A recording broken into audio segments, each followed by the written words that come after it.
Hey team, Claire here from My Mortgage, and today I want to talk a little bit about getting into your first investment property. With property prices increasing over the last couple of years, we're getting a lot of inquiry now for people who might have purchased their first property a couple of years ago, looking at options to purchase their second. So I thought I'd just give a couple of tips and tricks around what we're looking at when we're assessing your ability to purchase another property.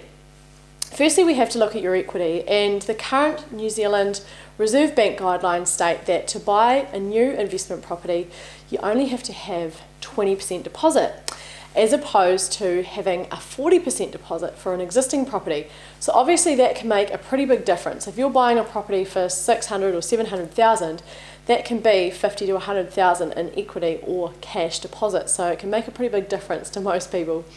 Secondly, we've got to look at your ability to service that new lending. Obviously, you'll be getting some rental income coming in, but also you have to be able to afford to service that lending if there are some times at which you can't rent the property out, or the standard amount of time that it might be vacant over a Christmas or New Year period, etc. So the banks always factor in a little bit of a risk there, and for most people that's using about 75% of the rental income, depending on the bank, and also means that you do need to have a little bit more income to borrow money for a new investment property.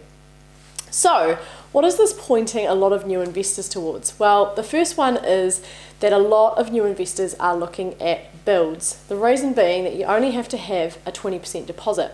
So if we look at a $750,000 new build, potentially in the Waikato, or a lot of options down in Christchurch at the moment, that means that instead of having to have, the best part of 300 grand, you're looking to only need about 150 in equity for a deposit. So it makes a pretty big difference.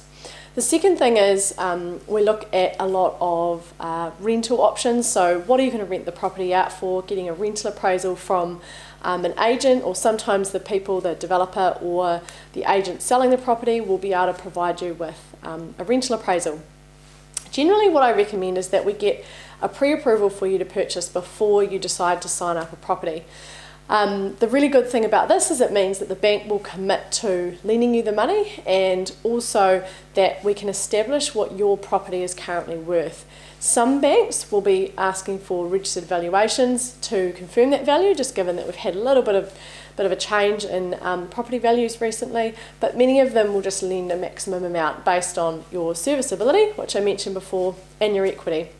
So if you are keen to look at an investment property purchase and would like to look at some of these options, get in touch with us. You can book straight into my calendar via this link, and we can talk about what might be the best option for you. Look forward to talking with you soon.